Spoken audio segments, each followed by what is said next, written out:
Hello दोस्तों, स्वागत है आप सभी का आज की द टाइम्स ऑफ इंडिया के इस एडिटोरियल क्लास में।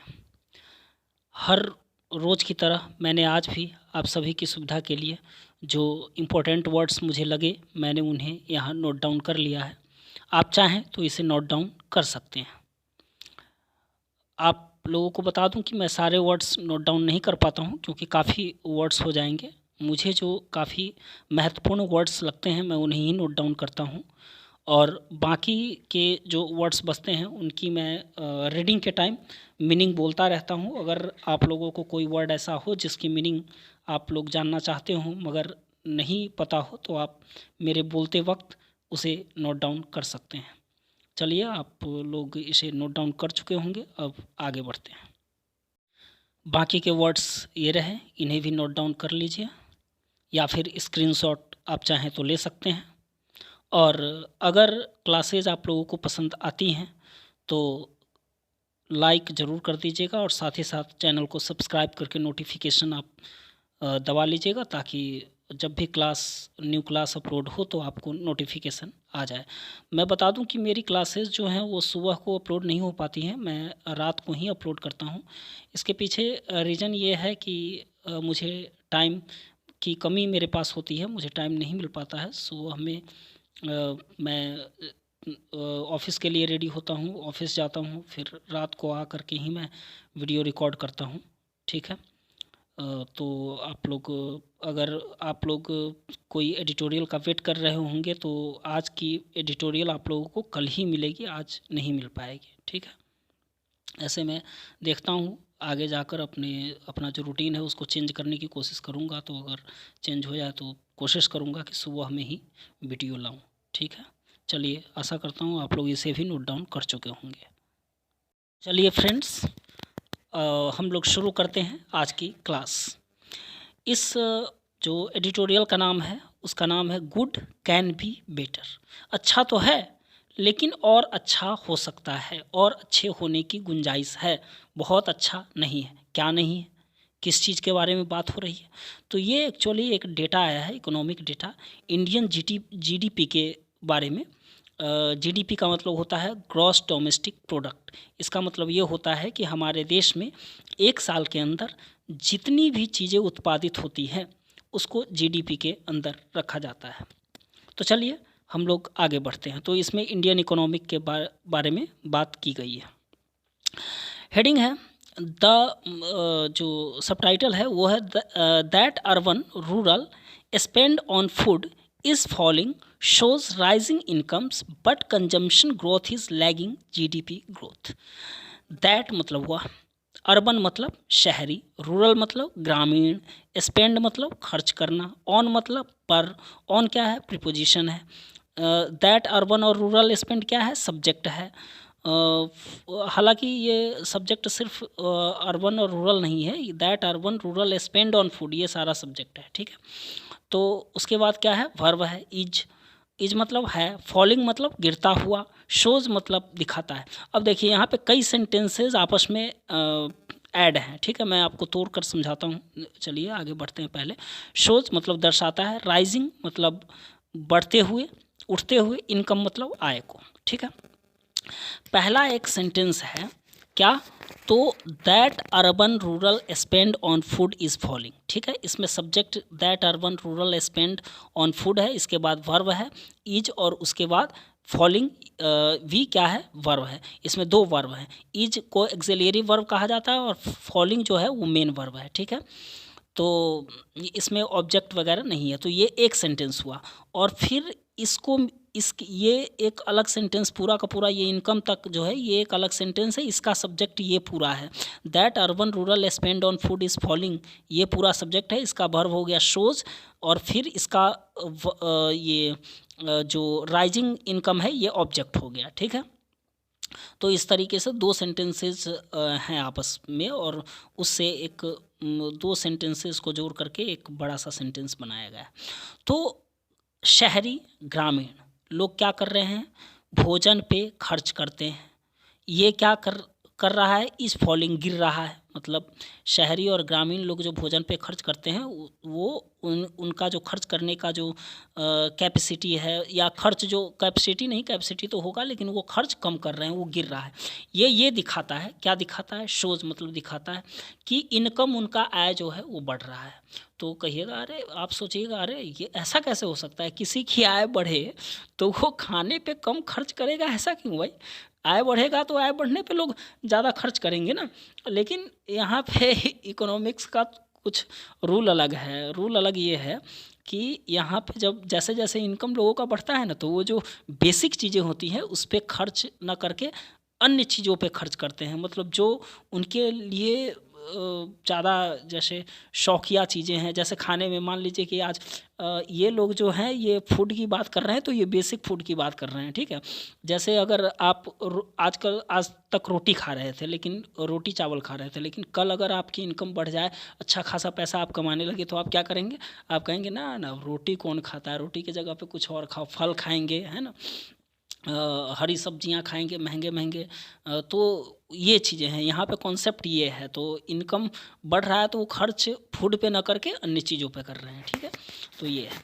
तो but consumption growth is lagging GDP growth. लेकिन बट मतलब लेकिन, कंजम्पशन मतलब उपभोग का ग्रोथ जो है, ग्रोथ मतलब वृद्धि, इज है, लैगिंग मतलब पीछे रह जा रहा है, पीछे रहना, ठीक है, जीडीपी ग्रोथ, जीडीपी के वृद्धि को। तो कह रहा है लेकिन कंजम्पशन, उपभोग का जो वृद्धि है, जो उपभोग लोग ज़्यादा से ज़्यादा चीज़ों पे खर्च कर रहे हैं, उससे क्या है कि जीडीपी का ग्रोथ है वो पीछे रह जा रहा है, ठीक है। तो मैं कहाँ था, हाँ, तो इस सेंटेंस में भी वही चीज़ें हैं ऊपर वाला, जैसे मैंने समझाया। कंजम्पशन ग्रोथ क्या है, सब्जेक्ट है, और इज वर्ब है। कौन सा वर्ब है? एक्सिलरी वर्ब है। लैगिंग मेन वर्ब है, और उसके बाद जीडीपी ग्रोथ उसका ऑब्जेक्ट है, ठीक है। कंजम्पशन ग्रोथ में ग्रोथ एक नाउन है और कंजम्पशन इसका एडजेक्टिव है, ठीक है। और बट एक कंजंक्शन होता है, ठीक है। अब ये आप सोच रहे होंगे कि कई लोग कि एडजेक्टिव क्या होता है, नाउन क्या होता है। तो ठीक है, धीरे धीरे पढ़ते पढ़ते हम आपको सारी चीज़ें बताते रहेंगे, ठीक है। फ़िलहाल तो इतना ही समझिए। चलिए आगे बढ़ते हैं। चलिए, तो हम लोग नेक्स्ट पैरा पे आ गए, मतलब फर्स्ट पैरा पे आ गए। तो अब इसको हम लोग स्टार्ट करते हैं। क्या लिखा है? India's economic data has a modular design. India's मतलब भारत का, इसमें अपोस्ट्रोफी एस लगा है। अपोस्ट्रोफी एस का मतलब होता है काके की, ठीक है। तो इंडिया का, भारत का, इकोनॉमिक मतलब आर्थिक, डेटा, हैज मतलब के पास होना, ठीक है। हैज और हैव जो है वो प्रेजेंट परफेक्ट टेंस में यूज होता है, ठीक है। दो टेंस में, एक प्रेजेंट परफेक्ट टेंस में, एक प्रेजेंट परफेक्ट कंटिन्यूअस टेंस में। तो प्रेजेंट परफेक्ट टेंस रहता है तो उसमें हैज के बाद हमेशा वर्ब अगर यूज है तो उसका थर्ड फॉर्म आता है। और अगर प्रेजेंट परफेक्ट कंटिन्यूअस टेंस है तो हैज हैव के बाद बिन का यूज होता है, और फिर वर्ब का फोर्थ फॉर्म का यूज होता है। अगर वर्ब है तो, और वर्ब नहीं है, कुछ और ही है, जैसे नाउन है, एडजेक्टिव है, तो वो अपने मेन फॉर्म में ही आता है, क्योंकि एडजेक्टिव नाउन का कोई फॉर्म होता नहीं है, वो अपना उसका मेन फॉर्म ही होता है। जैसे यहाँ पे देखिए मॉड्यूलर डिज़ाइन है, तो मॉड्यूलर डिज़ाइन में डिज़ाइन नाउन है और मॉड्यूलर एडजेक्टिव है, ठीक है। अगर यहाँ पे वर्ब का यूज होता तो वर्ब का थर्ड फॉर्म आता, ठीक है। तो कह रहा है कि भारत का जो इकोनॉमिक डेटा है उसमें कैसा डिज़ाइन है, उसका डिज़ाइन कैसा है? मॉड्यूलर है। मॉड्यूलर मतलब प्रमापी, प्रमापी मतलब नापने वाला, ठीक है। तो many population sample surveys are carried out to get a closer look at specific areas such as consumption. कह रहा है मेनी मतलब बहुत, पॉपुलेशन समझते हैं आप लोग, जनसंख्या को बोलते हैं। पॉपुलेशन का सैंपल, सैंपल मतलब जो नमूने के तौर पे लिया जाता है। सर्वे मतलब सर्वे करना, ठीक है, देखना, जांचना। आर मतलब होता है। कैरीड आउट, कैरीड आउट मतलब क्रियान्वित किया जाता है, किसी चीज़ को पूरा किया जाता है, ठीक है। गेट मतलब पाना, क्लोजर मतलब नज़दीक से, लुक मतलब देखना, स्पेसिफिक मतलब खास, एट एक प्रीपोजिशन है, एट मतलब पर, एट मतलब में भी होता है बहुत जगह, ठीक है। एरिया मतलब क्षेत्र, सच एज मतलब जैसे कि, कंजम्पशन मतलब उपभोग। तो कह रहा है कि अब यहाँ पे भी मैं आप लोगों को पहले समझा देता हूँ ग्रामर का क्या है। मेनी यहाँ पे एडजेक्टिव है, ठीक है, एडजेक्टिव नहीं एडवर्ब है। पॉपुलेशन एडजेक्टिव है, सैंपल क्या है, सैंपल भी एक एडजेक्टिव है और सर्वे क्या है, नाउन है, ठीक है। ये सारे के सारे मिलाकर सब्जेक्ट बने हुए हैं। मेनी पॉपुलेशन सैंपल सर्वेज, ठीक है। आर एक एक्सिलरी वर्ब। अच्छा, इसमें एक्सिलरी वर्ब आप लोग सोच सकते हैं कि एक्सिलरी वर्ब एक्चुअली होता क्या है। तो जितने भी जो ये is, am, are, was, were, has, have, ये सब जो है ना, इनको एक्सिलरी वर्ब कहा जाता है, क्योंकि ये एक्चुअली मेन वर्ब का, एक्सिलरी का मतलब क्या होता है, सहायता करने वाला। तो ये मेन वर्ब के सहायक वर्ब होते हैं, इसलिए इनको एक्सिलरी वर्ब कहा जाता है, ठीक है। तो आर का यूज है, फिर उसके बाद कैरीड है, मतलब वर्ब का थर्ड फॉर्म है। तो ये किस में जाता है, कभी भी इज, एम, आर, वॉज, वर, इस सब के बाद अगर वर्ब का थर्ड फॉर्म आता है तो वो पैसिव वॉइस का सेंटेंस हो जाता है। दो तरह के वॉइस होते हैं, एक्टिव वॉइस और पैसिव वॉइस। एक्टिव वॉइस अपने मेन फॉर्म में होता है और पैसिव वॉइस में एक्सिलरी वर्ब और फिर वर्ब का थर्ड फॉर्म का यूज़ किया जाता है, ठीक है। मतलब क्या है कि एक्टिव वॉइस में जो सब्जेक्ट होता है उसको पैसिव वॉइस में ऑब्जेक्ट के रूप में यूज़ किया जाता है, ठीक है। तो मेनी पॉपुलेशन सैंपल सर्वे, तो बहुत सारे पॉपुलेशन जो जनसंख्या से संबंधित है आंकड़े जुटाए गए हैं, सैंपल सर्वे जुटाए गए हैं, उनको पूरा किया गया है। क्या करने के लिए, तो एक नज़दीक से कुछ खास क्षेत्र जो हैं उन पर नज़र रखने के लिए, जैसे कि उपभोग है, कंजम्पशन है, उस पर नज़र रखने के लिए, ठीक है। तो बेस्ड ऑन दैट, उसके आधार पे, बेस्ड ऑन मतलब उसके आधार पे, macro measures such as GDP and consumer price index are constructed.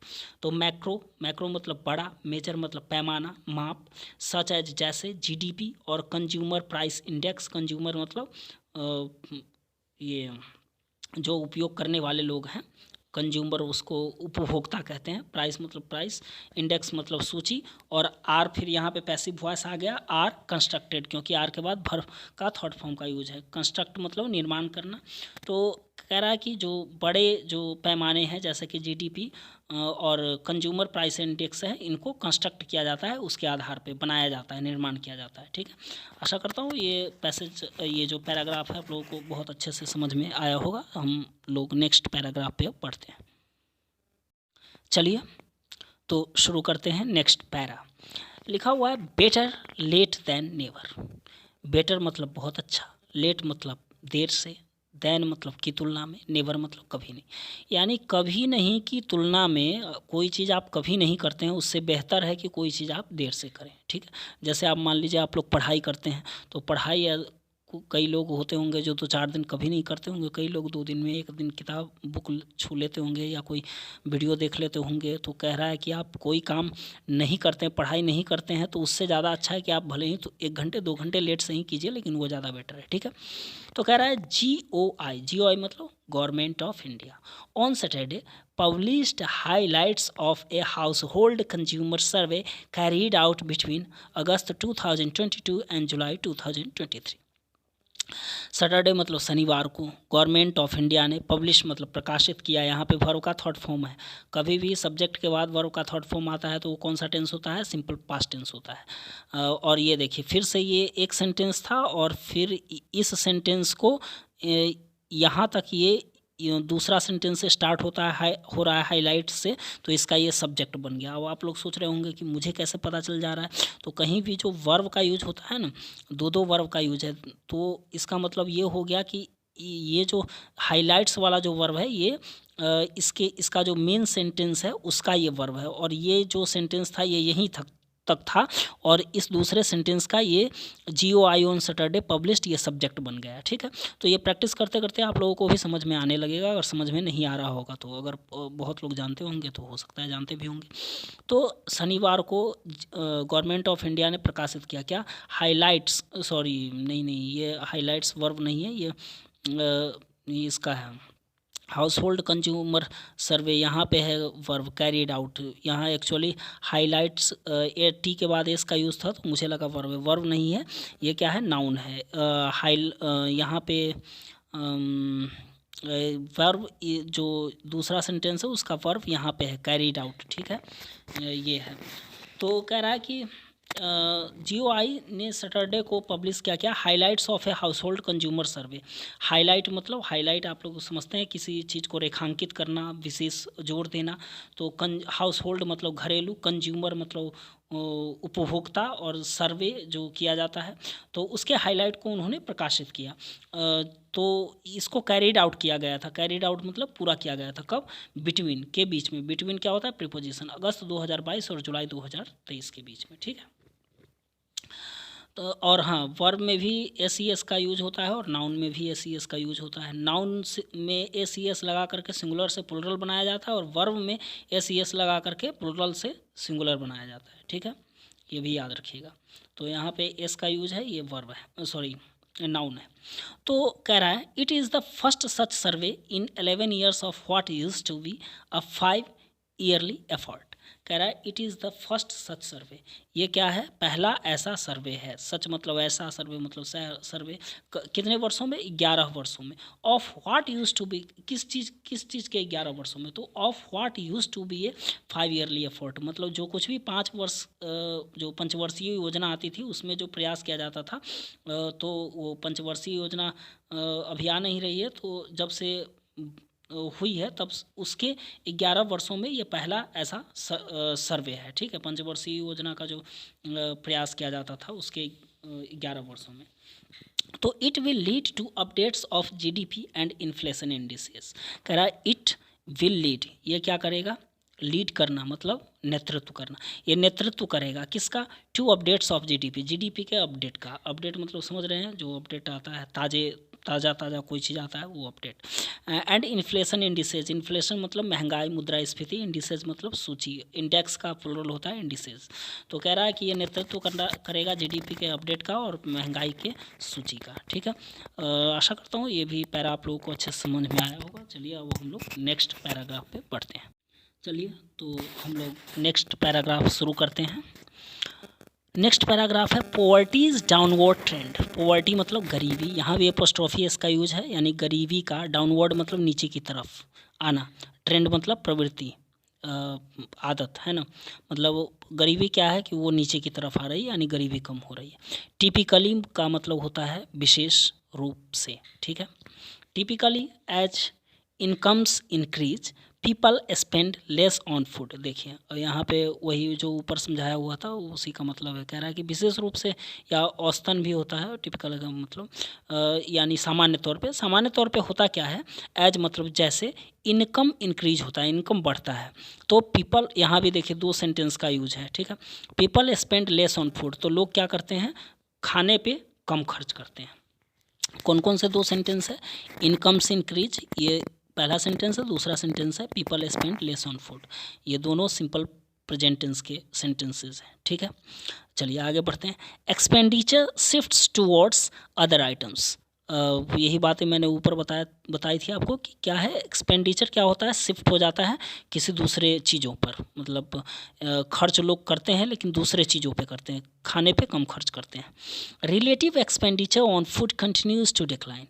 जो रिलेटिव एक्सपेंडिचर है मतलब परस्पर, रिलेटिव मतलब होता है परस्पर संबंधित, एक्सपेंडिचर मतलब खर्च, फूड मतलब भोजन पे, वो कंटिन्यूज मतलब, कंटिन्यू मतलब लगातार होना, क्या होता है? डिक्लाइन मतलब नीचे की तरफ जाता है, गिरता जाता है, ठीक है। मोर इम्पोर्टेंटली, ठीक है।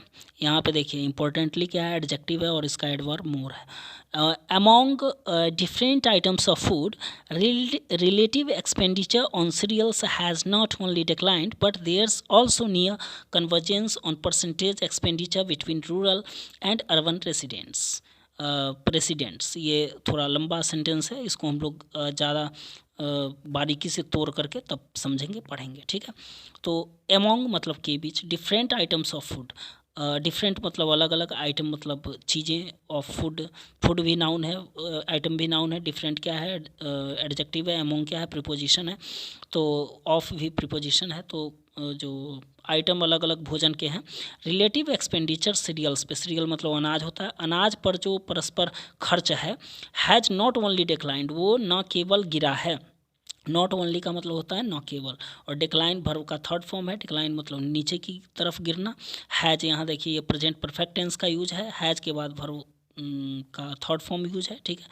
उसके बाद but there's also near convergence on percentage expenditure, बल्कि देयर ये इंट्रोडक्टरी सब्जेक्ट है तो देयर का यहाँ कुछ मीनिंग होगा नहीं। ऑल्सो मतलब भी, नियर मतलब नज़दीक, कन्वर्जेंस मतलब होता है एक जगह आकर के मिलना, ठीक है। परसेंटेज मतलब परसेंटेज एक्सपेंडिचर खर्च बिटवीन रूरल और अर्बन मतलब ग्रामीण और शहरी, रेसिडेंट मतलब जो रहने वाले लोग हैं उनके बीच में। तो कह रहा है कि इससे ज़्यादा आवश्यक बात यह है, मोर इम्पोर्टेंटली, कि फूड के जो अलग अलग आइटम है उसके खर्चों के बीच में जो अनाज पे परस्पर जो खर्च है वो न केवल गिरता है बल्कि एक नियर कन्वर्जेंस भी, परसेंटेज जो ग्रामीण और शहरी क्षेत्रों के जो लोग रहने वाले हैं उनके बीच में जो परसेंटेज खर्च होता है, जो दोनों करते हैं परसेंटेज में खर्च, मान लीजिए कि ग्रामीण लोग 30% कर रहे हैं तो शहरी लोग 70%, तो उनके बीच में क्या है कि नियर कन्वर्जेंस भी आता है। नियर कन्वर्जेंस मतलब नीचे वो एक मतलब जो खर्च है वो एक जगह आकर के मिलने लगता है, मतलब धीरे धीरे नज़दीक आने लगता है। जैसे जो अर्बन लोग हैं वो कम खर्च करने लगते हैं, ग्रामीण लोग ज़्यादा खर्च करने लगते हैं। तो जैसे मान लीजिए 30% कर रहे थे तो अब ये 40, और ये 70 कर रहे थे तो ये 60, तो ऐसे ही धीरे धीरे बराबर की ओर आ जाता है, ठीक है। तो rural consumers on average spend 46% of their MPCE on food in 2022-23। तो जो ग्रामीण जो उपभोक्ता लोग हैं उन्होंने एवरेज मतलब औसतन खर्च किया अपने MPCE का फूड पे कितना, 46% 22-23 में। अब वो सोचिएगा कि ये MPCE क्या होता है, तो ये होता है मंथली पर कैपिटा एक्सपेंडिचर, ठीक है। जो आप महीने में खर्च करते हैं उसका जो एवरेज होता है उसको मंथली पर कैपिटा एक्सपेंडिचर कहा जाता है। इन 1999 से 2000, यहाँ पे 00 लिखा है, 2000 होगा, ठीक है, यानी 1999-2000 में द स्पेंड वाज 59%, जो खर्चे थे वो कितने थे, 59%। Urban consumers in 2022-23 set aside 39% of MPCE on food as compare to 48% in 1999-2000। तो कह रहा है कि जो शहरी जो उपभोक्ता लोग थे उन्होंने 2022-23 में क्या करा था, MPCE का फूड पे 39% सेट असाइड कर दिया था, मतलब अलग रख दिया था। सेट असाइड मतलब अलग रखना, रद्द करना, जो कि 48% 1999-2000 में होता था, उसके कंपैरिजन में, उसके तुलना में, कंपेयर मतलब तुलना में, ठीक है। चलिए इसी पैराग्राफ का अगला पार्ट है, Niti Aayog estimates that unit level MPCE data will show poverty level has fallen to about 5% and inflation is overestimated. कह रहा है कि नीति आयोग ने अनुमान लगाता है, नीति आयोग अनुमान लगाता है, ये सिंपल प्रेजेंट टेंस का वाक्य है। एस्टिमेट मतलब होता है अनुमान लगाना, कि यूनिट लेवल से संबंधित जो MPCE डेटा है वो दिखाता है, दर्शाता है क्या, गरीबी लेवल जो है, गरीबी का लेवल वो गिरा है। कब गिरा, कितना गिरा है, लगभग, अबाउट मतलब लगभग 5%, और इन्फ्लेशन जो है इज ओवर स्टेट मतलब महंगाई बढ़ रही है, महंगाई आगे की तरफ जा रही है, ठीक है। चलिए ये ख़त्म हो गया, हम लोग अब नेक्स्ट पैरा पे बढ़ते हैं। नेक्स्ट पैरा का नाम है सीरियल क्वेश्चन, मतलब अनाज से संबंधित प्रश्न, ठीक है। Rural consumers on average spend 5% of their MPCE on cereals while in urban areas it was 4%। कह रहा है कि रूरल जो ग्रामीण कंज्यूमर हैं, उपभोक्ता लोग हैं, वो एवरेज औसतन 5% अपने MPCE का खर्च करते हैं, किस पे, अनाज पे, जबकि जो शहरी क्षेत्र में रहने वाले लोग हैं वो उनका कितना है, 4%, यानी वो 4% खर्च करते थे, जबकि ग्रामीण लोग 5%। टू आस्पेक्ट्स स्टैंड आउट, इसमें दो चीज़ें निकल कर आती है। स्टैंड आउट मतलब निकल कर आना, आस्पेक्ट मतलब पहलू, बातें, ठीक है। Over 2 decades back, rural consumers spent about 10 percentage points more in their MPCE on cereals। कह रहा है कि जो ग्रामीण उपभोक्ता लोग हैं वो खर्च करते हैं लगभग 10 परसेंटेज पॉइंट तक ज़्यादा, कितना, अपने MPCE में अनाज पे, मतलब ग्रामीण लोग अनाज पे ज़्यादा खर्च करते हैं और शहरी लोग कम खर्च करते हैं। ये तो काफ़ी नेचुरल है इकोनॉमिक्स के अकॉर्डिंग, क्योंकि ग्रामीण जो गांव में जो इनकम होता है वो कम होता है और शहरों में इनकम ज़्यादा होती है, तो शहर के लोग अनाज पे कम खर्च करते हैं, दूसरी चीज़ों पे ज़्यादा खर्च करते हैं, जबकि ग्रामीण लोग अनाज पे ही ज़्यादा खर्च करते हैं, क्योंकि वहाँ इनकम कम होता है, स्रोत कोई होता नहीं है इनकम का, ठीक है। The narrowing gap on a staple in Indian thalis indicates relative deprivation of rural consumers in areas other than food. कह रहा है कि जो नैरोइंग मतलब कम होता हुआ गैप है स्टेपल पे, स्टेपल मतलब मुख्य चीज़, भारतीय थाली में मुख्य चीज़ किसको बोला गया है यहाँ पे, सीरियल को, अनाज को, फूड को, ठीक है, जो मेन फूड है अनाज मतलब ये चावल रोटी ये सारी चीज़ें। तो इस पे जो नैरोइंग गैप है, कम गैप जो कम हो रहा है वो दर्शाता है, इंडिकेट मतलब दर्शाना कि रिलेटिव डिप्राइवेशन आ रहा है किसका, रूरल कंज्यूमर्स का, मतलब ग्रामीण जो उपभोक्ता हैं उनका परस्पर डिप्रीवेशन हो रहा है, मतलब वो नीचे की तरफ आ रहा है, सिकुड़ रहा है। इन एरियाज इन क्षेत्रों में अदर देन फूड, फूड के अलावा, फूड को छोड़ दें तो दूसरी चीज़ों में इनका गैप जो है वो कम होता हुआ गैप मुख्य चीज़ों पे वो क्या दर्शाता है कि इसमें रिलेटिव डिप्राइवेशन यानी परस्पर गिरावट आ रहा है। ऑल्सो भी if cereals are such a small proportion of consumption, कह रहा है कि अगर अनाज इस तरह का छोटा समानुपात है कंजम्पशन का, उपभोग का, doesn't India's food subsidy regime require reconfiguration, क्या आपको नहीं लगता है कि भारत के का जो फूड सब्सिडी है रिजीम है, रिजीम मतलब होता है क्षेत्र, उसको ज़रूरत है रिकन्फिग्रेशन की, मतलब फिर से बनावट की, रिकन्फिग्रेशन मतलब किसी चीज़ को फिर से बनाना, फिर से सोचना, ठीक है। रिक्वायर मतलब ज़रूरत होना, रिजीम मतलब होता है कोई विशेष क्षेत्र, ठीक है। सब्सिडी मतलब सब्सिडी आप सहायता एक तरह का, उसको सब्सिडी बोलते हैं। ये लास्ट पैराग्राफ बचा हुआ है लेकिन इसको मैं यहीं तक रहने देता हूँ, वीडियो काफ़ी लंबा हो जाएगा, लॉन्ग हो जाएगा, और अभी कोई है भी नहीं सब्सक्राइबर वगैरह, तो अभी इतना ही रहने देता हूँ। तो अभी को देखते नहीं हैं आप लोग तो मेरा मेहनत बेकार हो जाएगा, है ना। अगर आप लोग वीडियो देखेंगे, देखने लगेंगे, तब मैं सारा का सारा पढ़ाया करूँगा, ठीक है। चलिए, धन्यवाद। और हाँ, आप लोगों को अगर वीडियो पसंद आएगा तो आप लोग इसको चैनल को सब्सक्राइब कर लीजिएगा, बेल आइकन को दबा लीजिएगा, वीडियो को लाइक कर दीजिएगा, और अगर पॉसिबल हो तो शेयर भी कर दीजिएगा, ठीक है। और अगर आप लोगों को पढ़ने में कोई परेशानी या फिर मुझे पढ़ाने में आप लोगों को लगे कि कोई कुछ और चीज़ें मुझे बतानी चाहिए थी जो मैं नहीं बता रहा हूँ, तो आप लोग मुझे सजेस्ट कर सकते हैं कमेंट में, मैं उसी तरीके से फिर फॉलो करूँगा चीज़ों को, ठीक है। चलिए, गुड नाइट, बाय बाय।